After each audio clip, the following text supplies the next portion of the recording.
hadis larangan menyimpan alatan pertanian. An Abi Umamah Al-Bahili qala wara'a sikkatan wa syai'an min alatil harth faqala sami'tu an-nabiy sallallahu alaihi wasallam yaqul ya la yadkhulu hadha baita qaumin illa adkhalahu Allahu dhul. Hadis riwayat Al-Imam Al-Bukhari. Hadis sahih daripada Abu Umamah. Dia kata saya mendengar dia mula nampak alat pertanian di rumah seseorang. Dia nampak alat pertanian, dia terus sebut, dia kata saya mendengar Nabi sallallahu alaihi wasallam pernah sebut. Nabi kata apa? La yadkhulu hadha baita qaumin. Alat pertanian ni tak akan masuk rumah mana-mana kaum illa adkhalahu Allahu dhul, melainkan Allah akan masukkan sekali kehinaan kepada kaum tu. Tuan-tuan ada cangkul kat rumah?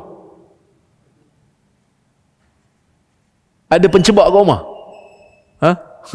Alat bertani apa dia? Saya bukan setakat cangkul je Ustaz, kubota pun saya bawa. Macam tuan-tuan yang buat bendang ni kan, ni keliling bendang ni, takkan tak ada alat pertanian kat rumah.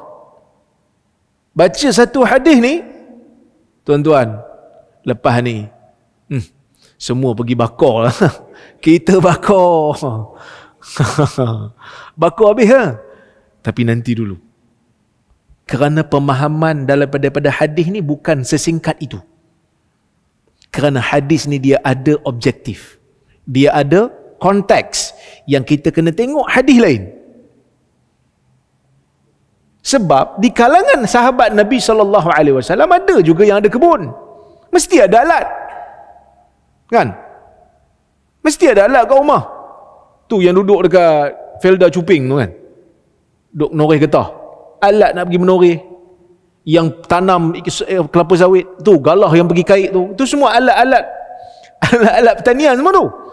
Boleh tak boleh? Kalau ikut hadis ni tak boleh Tapi saya sebut di situ, secara zahirnya hadis ini dapat difahami bahawa Nabi SAW melarang atau membenci pekerjaan dalam sektor pertanian, kerana ia akan memberikan kehinaan kepada pelakunya pada setiap masa.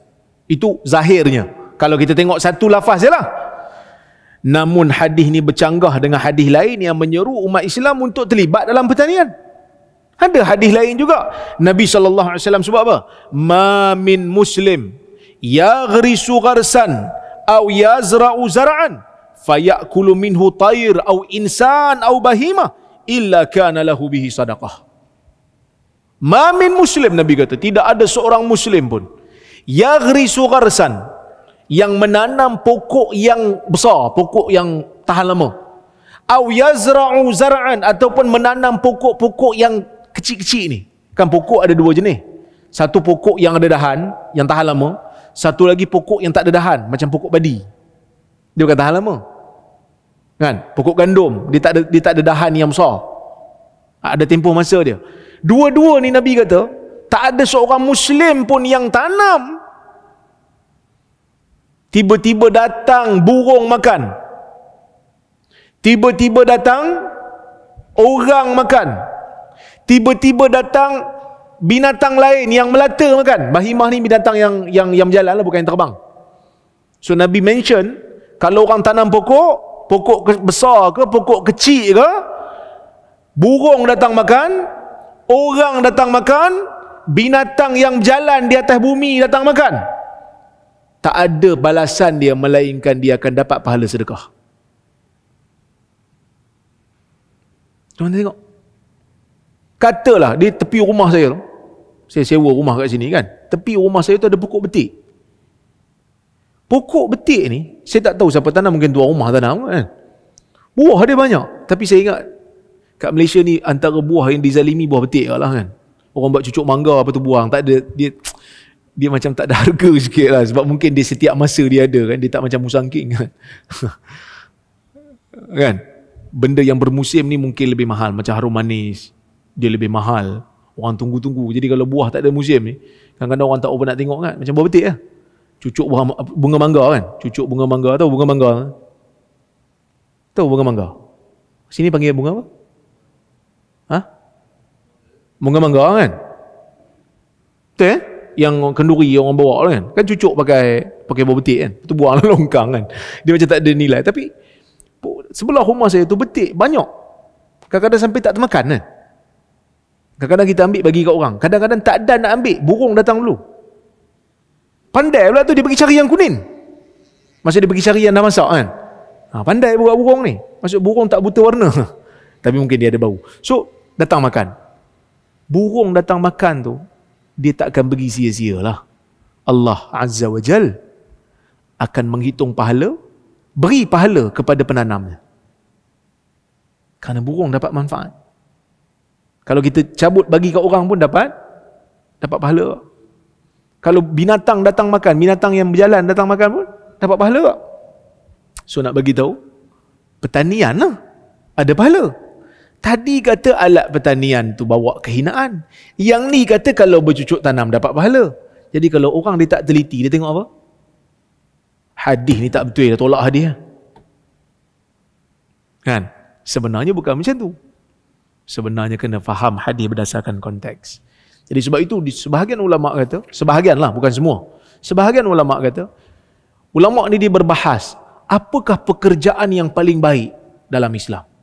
Apa jenis pekerjaan yang paling baik dalam Islam? Pertanian lah kan? Nampak macam pertanian lah.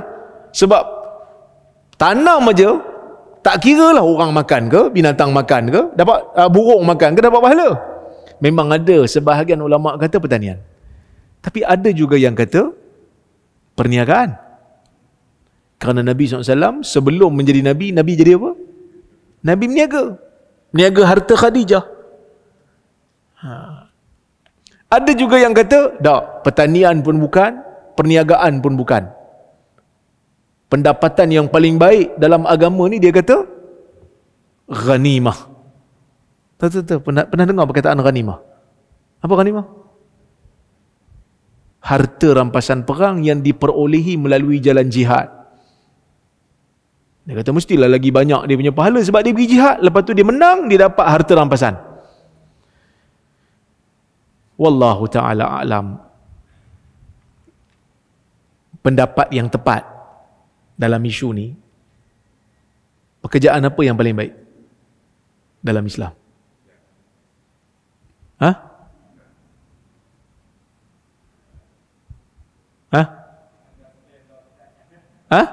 Jadi ustaz? Jadi ustaz baca hadis palsu? Mana mahu jadi baik? Sebenar-benarnya ikut pada individu. Ada orang jadi pengajar, sebab dalam hadis ada sebut khairukum man ta'allamal ilma man ta'allamal qur'ana wa 'allamahu. Sebaik-baik kamu ialah orang yang belajar Quran dan mengajar Quran. Jadi ada orang dia mengajar Quran, orang bagi kat dia upah sikit, dia pun ambil. Bagus untuk dia. Ada orang jadi peniaga baik, ada orang jadi petani baik. Tapi kalau dia bertani sampai dia lupa pada agama, tu tak baik untuk dia. Pergi cari kerja lain. Ada orang jadi peniaga sampai terlibat dengan rasuah, perniagaan tak baik untuk kau, pergi cari kerja lain. Kan? Ada orang bila jadi guru agama, dia tunggang agama ikut suka dia, sembunyikan kebenaran demi kerana nak bagi orang jemput dia ceramah banyak. Berhenti jadi ustaz lah. Jadi setiap orang ni ada yang baik dan tak baik untuk dia, dia nilai diri dia. Di mana Allah Ta'ala letak dia, dan dia boleh berfungsi dan berperanan sebagai mukmin yang baik, itulah pekerjaan yang terbaik untuk dia. Kerana ada orang terlibat dalam jihad umpamanya, terlibat dalam jihad, tapi ada tak orang yang pergi jihad tak ikhlas? Riak. Ada dapat rampasan perang pun riak. Tak bagus juga untuk dia. Maka tidak ada satu pekerjaan yang baik secara mutlak boleh kita umumkan kepada semua manusia. Dan Islam bukan begitu sifatnya. Kalau kita kata pekerjaan ni baik untuk semua orang dalam setiap keadaan, semua terlibat dengan pertanian, siapa nak pergi buat jambatan? Siapa nak jadi YB? Ahli politik. Boleh faham? Jadi seimbang. Ada orang bagus jadi petani, ada orang bagus jadi peniaga, ada orang bagus jadi ahli politik. Kan? Ada orang bagus jadi guru. Jadi masing-masing ada Allah Ta'ala jadikan kecenderungan dan kebaikan untuk dia pada bidang-bidang yang berbeza. Okey. Tapi hadis ni tak selesai lagi. Kenapa hadis tadi Nabi kata kalau masuk dalam rumah seseorang alatan pertanian, Allah Ta'ala akan masukkan kehinaan dalam rumah dia. Kerana di sana, kita nak faham hadis tu, kena baca hadis ni. Hadis yang muka surat 174 ni, iaitu hadis riwayat Abu Daud ni, yang dengan sanad yang sahih.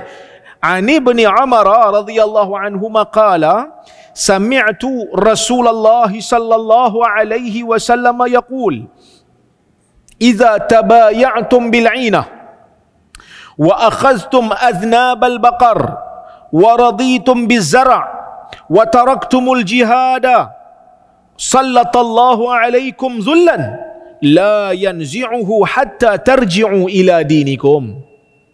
Hadis ni Ani bin Umar radhiyallahu anhuma, dia mengatakan, saya mendengar Rasulullah sallallahu alaihi wasallam bersabda, idza tabaya'tum bil 'inah, apabila kamu berurus niaga dengan 'inah. Tuan-tuan tahu apa jual beli 'inah? Jual beli 'inah ni dia teknikal sikit. Dia satu helah untuk melepaskan diri daripada riba. Tapi dia guna helah lah. Maka dia gunakan elemen jual beli. Iaitu satu orang dia nak pinjam duit. Jadi orang yang nak bagi pinjam ni, dia fikir macam kalau bagi pinjam nak ambil faedah tak boleh, riba kan. Kalau bagi pinjam RM5, minta balik bayar RM10, so dia jadi riba kan. So dia kata macam ni lah. Dia kata saya ni sebagai orang yang nak pinjam duit, saya tak nak bagi awak pinjam. Saya jual handphone ni kat awak dengan harga RM10. Awak bayar pada sekian-sekian tarikh. Tapi dengan syarat, awak jual balik handphone ni kat saya dengan harga RM5, saya bayar cash. So dia pun jual handphone. Berapa harga? RM10. Bila nak bayar? Bulan depan, tahun depan. So dia jual balik handphone, saya bayar cash. Dia bayar cash RM5. Dapat tak RM5? Kawan tu datang nak pinjam RM5 tu kan? Dapat tak RM5? Berapa kena bayar? 10. Itu inah. Benda tu ditentang oleh ramai ulama. Tapi ada juga yang membenarkan. Cuma dalam hadis ni tak bagi ya. Bila kamu mula berjual beli dengan inah, wa akhadtum adnab al-baqar, dan kamu mula mengambil aznab al-baqar, ekor-ekor lembu. Maksudnya kamu dah mula mengembala haiwan, kamu dah ada ladang-ladang binatang ternakan yang banyak. Kan? Kandang-kandang ternakan yang banyak. Wa raditum bizara', dan kamu dah redha dengan pokok-pokok dan pertanian kamu. Kamu suka dengan pertanian kamu yang memberikan hasil yang banyak. Wa taraktumul jihad, dan kamu tinggalkan jihad. Sallallahu alaikum zullan, maka pada ketika itu Allah akan menghinakan kamu. Allah Ta'ala akan lemparkan kepada kamu kehinaan, la yanzi'uhu hatta tarji'u ila dinikum, dan Allah Ta'ala tak akan angkat, dan Allah Subhanahu wa Ta'ala tidak akan angkat kehinaan itu sehingga kamu kembali kepada agama kamu. Faham? Hadis ni cerita tentang apa? Pertama, hadis ni cerita pasal satu puak yang guna helah nak halalkan benda yang haram. Yang kedua, dia pergi menternak haiwan sehingga jadi kaya, pergi bertani sehingga jadi kaya, sehingga tinggal jihad di jalan Allah. Maksudnya kekayaan telah melekakan dia. Dan hadis Nabi yang awal tadi tu, bila tengok alat pertanian, alat pertanian yang menjadi sebab kehinaan ialah alat pertanian yang membawa pemiliknya untuk tinggalkan perjuangan agama. Itu sebenarnya. Bukan celaan kepada pertanian secara mutlak, tak. Tapi celaan kepada pertanian yang membawa orang tu lupakan tanggungjawab agama dia. Boleh faham? Jadi kalau dia banyak sangat menternak haiwan, terlibat dengan bisnes lembu ke, kambing ke, sampai lupa agama. Sebenarnya Jumaat pun tak datang. Orang ajak berjuang agama pun tak mau. Mengaji pun tak nak. Sibuk, saya busy. Maka kehinaan akan datang. Bukan untuk semua orang. Kerana ada je orang yang berniaga, orang yang bertani, saleh dia. Rajin dia belajar. Terlibat dia dengan infak fisabilillah. Jadi orang ni tak termasuk dalam hadis ni. Sebab tu saya sebut kat situ. Hadis ni menerangkan tentang kehinaan daripada Allah Azza wa Jal tidak akan menimpa mereka yang menyibukkan diri dengan pertanian, tetapi ia akan menimpa sesiapa yang terlalu reda dengan pekerjaan tersebut, dengan makna terlalu asyik dengan hal keduniaan sehingga meninggalkan jihad pada jalan Allah Ta'ala. Justru itu menjadi suatu kewajipan memahami hadis yang pertama di atas dengan konteks hadis ni. So hadis yang Nabi hina alat pertanian tu mesti difahami dengan hadis ni. Hadis alat pertanian yang melupakan petani kepada tanggungjawab agama. Okey?